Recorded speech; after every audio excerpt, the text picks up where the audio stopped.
Easy 3DI Chapter 1 MPR Overview, including Coronal, Sagittal, Axial, and VR window, simulation, VR coloring, windowing, clipping, change layout, and default toolbar. We'll start with the Coronal, Sagittal, Axial, and VR windows. From the MPR tab, we have our coronal, in this case here, identified in the upper left-hand corner of the window, axial, sagittal, and then lastly our 3D rendering in the bottom right-hand corner of our pane. We can also identify the anatomical information as far as right and left, and patient information in the bottom left-hand corner. We then have our multicolored lines which identifies the view in the corresponding window, such as adjusting our axial line up and down to change our axial window in the bottom left-hand corner, the vertical red line in this case here to adjust our sagittal, as well as the yellow line to adjust for our coronal in the upper left-hand corner, and again adjusting the sagittal in the bottom left-hand corner of our axial pane itself.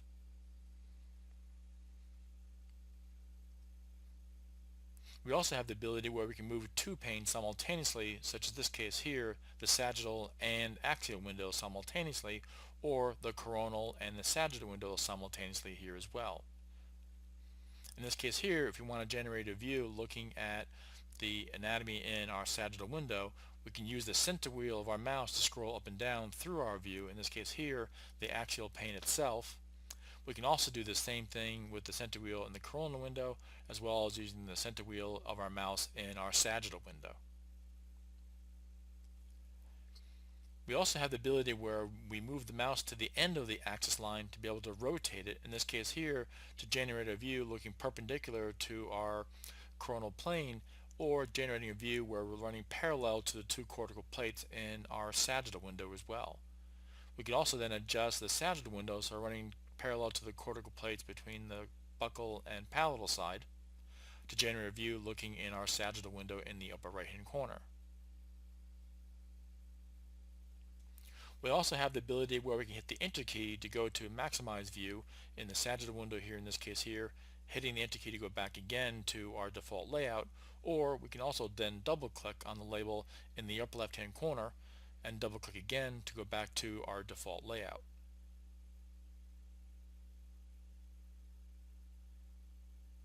We can also select the spacebar on the keyboard to make the lines appear as well as disappear, acting as if an on and off switch for these lines themselves.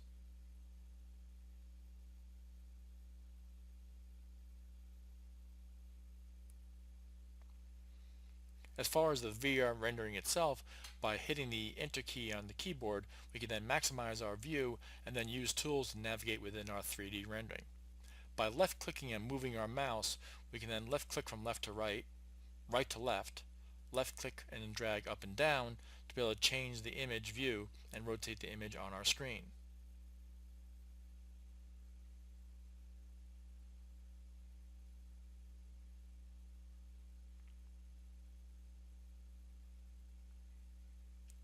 We can also then right click to be able to pan and move the image around on our screen as well.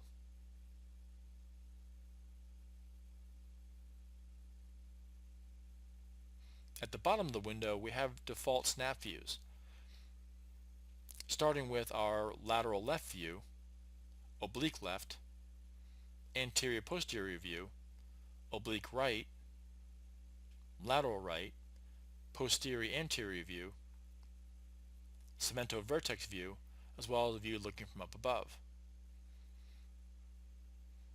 We also have the ability to do a 2D rotation off the center axis of our scan by left clicking and then rotating around to adjust, in some cases here, based on scan protocol, where we want to be able to level off our occlusal plane between either the maxillary, mandible, or both.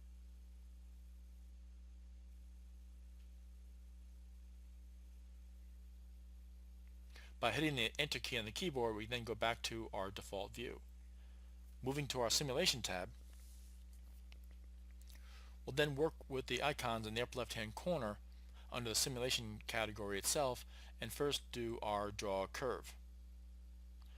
We'll click on it once to activate it, and then bring our mouse down into the axial window, use the center wheel of our mouse to scroll down below the ridge of our mandible, And then starting on the right hand side of the anatomy or left hand side of the screen, we'll digitize a point from the posterior area of the arch, bisecting the two cortical plates in this case here, and plotting on landmarks roughly about 1 centimeter apart, going all the way around our arch until we get to the posterior area of the left hand side of our arch.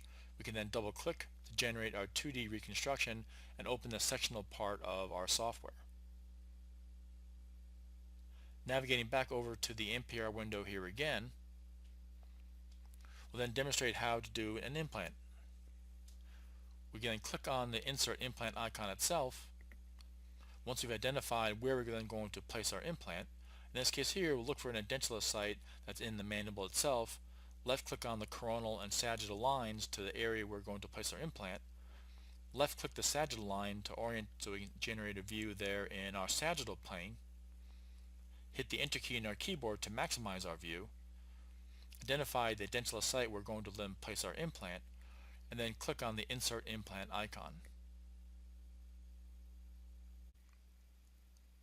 We can then choose the insert implant icon and then choose the tooth number from our tooth chart, identify the color of our implant, in this case here change it to a different color if we choose, or hit the drop down list to choose from a different implant company, lineup or model type,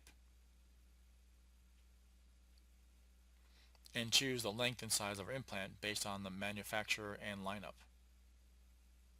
Put a check mark to add a crown there as well. Click on the bar to change the color if we decide to change it for our crown itself, and then click on insert.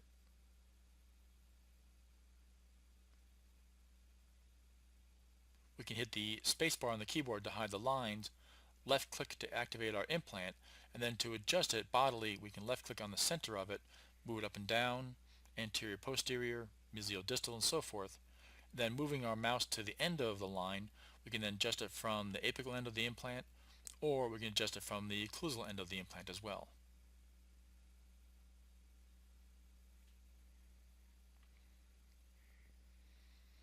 The next feature we'll take a look at is going to be the oblique tool. In this case here, we want to identify the orientation of our implant, so we'll left click on the oblique icon in the upper left hand corner, and then from here move our mouse over to the axial plane, and we'll digitize one point at the center of our virtual implant. And then from there we now have a cross-sectional view of the implant itself in the upper left hand corner, which is defined as our oblique view.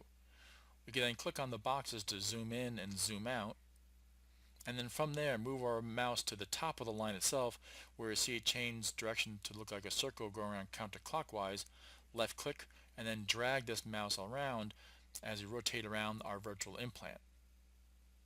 In this case here, now looking at it from the palatal side,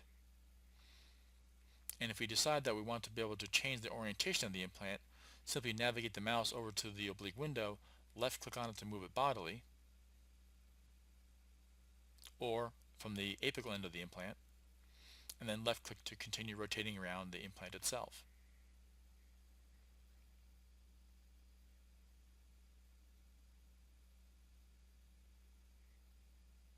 The next tool we'll take a look at is how to measure our airway. In this case here, we'll now open up to see our sagittal window and define our 2 points vertically. Identify a point first up into the sinus cavity, in this case here down near the base of the epiglottis. Left click again, and the software will then calculate our measurement for our airway, which will then be displayed in our 3D rendering. Hit the enter key on the keyboard to maximize the view of our 3D rendering itself, and then use the tool by left clicking on the image itself to rotate around and maximize the view of the airway itself. You can also right click on the airway, left click on measurement plane, and by default it will then show the minimum area of the airspace itself between those 2 points from the sinus down to the epiglottis itself. You can then use the center wheel of your mouse to scroll through that. Moving on to the VR coloring, We'll then work with a 3D rendering in the bottom right hand corner using the section in the upper part of the window for our windowing itself. Hit the Enter key on the keyboard, and then from there navigate to the presets in the upper left hand corner. The first one being teeth, the second one being for bone, the third being a grayscale for maximum intensity projection, or MIP. The first one in the second row is for our soft tissue. The middle one in the bottom row is for minimum intensity projection, or if we're looking at airspace. And lastly, our settings, to be able to adjust these presets. From here, we have a toolbar at the bottom of the screen that will allow us to change the density range, the color range, as well as the transparency range as far as the VR renderings that we have. By left clicking, we can move this from left to right to adjust the low end of our density scale, in this case here from 1111 down to the airspace here. We can then increase it individually by left clicking on the low end of our threshold here by adjusting the low end of our density range. We can also adjust by left clicking on the 1248 number, which is our density range, to either increase or decrease the opacity, and do the same thing in our 2100 range as far as our opacity as well as the color range within that color itself.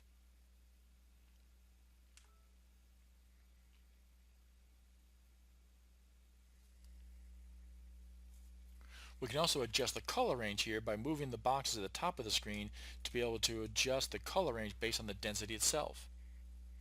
By left clicking and sliding from left to right, we can then modify the color range that affects the image in our 3D rendering itself.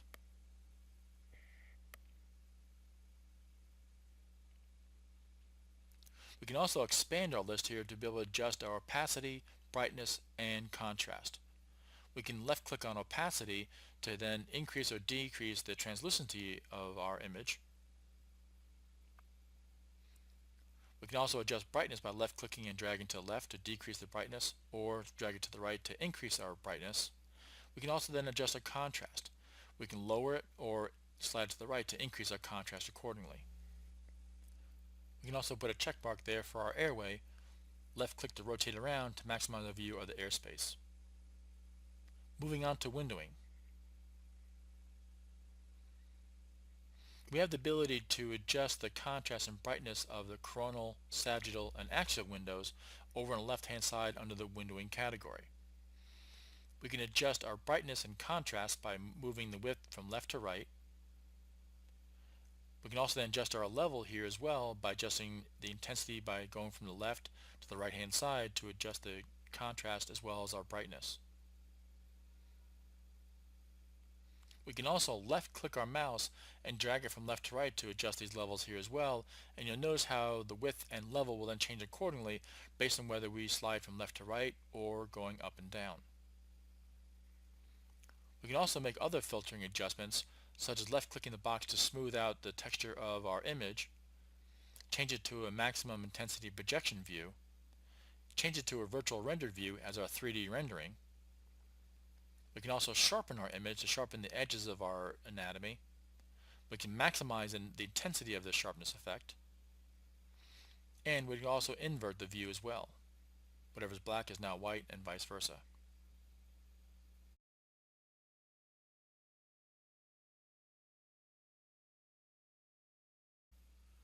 Next topic will be clipping. Along the bottom left hand side, we have the ability where we can adjust the clipping view of our 3D rendering. We'll go ahead and hit the Enter key on the keyboard to maximize our view, and then from here click on the Apply Clipping icon in the bottom left hand corner. We also have the ability to adjust whether we want to view our clipping from the sagittal, coronal, axial, or smart clipping. In the first example, we'll do it from the coronal, going from either anterior posterior or posterior anterior.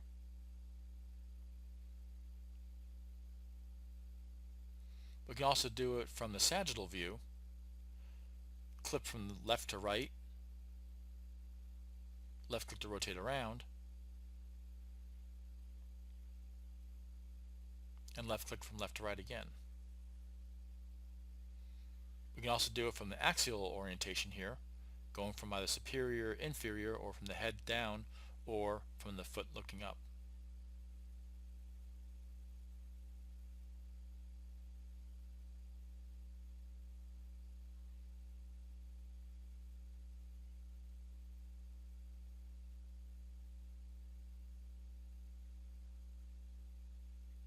We also have the ability to apply smart clipping, whereby we can define our view in a customized view here, and as we begin to rotate around, it'll then smart clip across our anatomy here.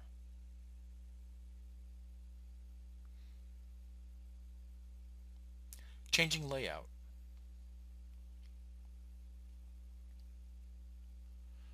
We have a number of different defined views that we can generate by left-clicking on the Change Layout icon in the bottom left-hand corner of the screen. We have predefined layouts to choose from here, and in this case here, the one that's currently highlighted in green is our current view, which we can then change by clicking on a different view and applying that, where now the axial becomes our dominant view and the other views become minimized on the right-hand side. We can do the same thing for Coronal, maximize that view, and the other views then become minimized on the right hand side. We can go there again and choose on the 3D, apply that, where the 3D rendering now becomes our dominant view and the other views are along the bottom of the screen. We can also generate a sectional view, in this case here perhaps looking at our sagittal windows in a 9-sectional view here. Clicking on the change icon there again, whereby we can right click, and if we left click we can then make this our default layout, so every time we open the scan it'll then apply that default layout to our view.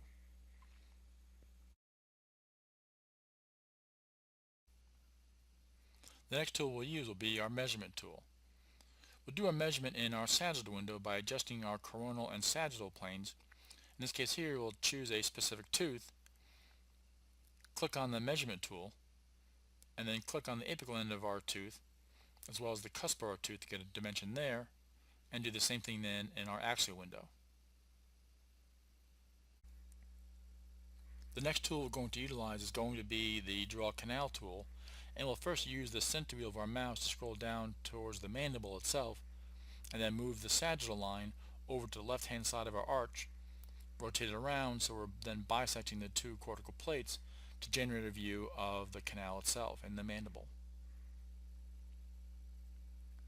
We can go ahead and then maximize our view here as well by hitting the Enter key on our keyboard and then navigating the mouse to the toolbar at the top.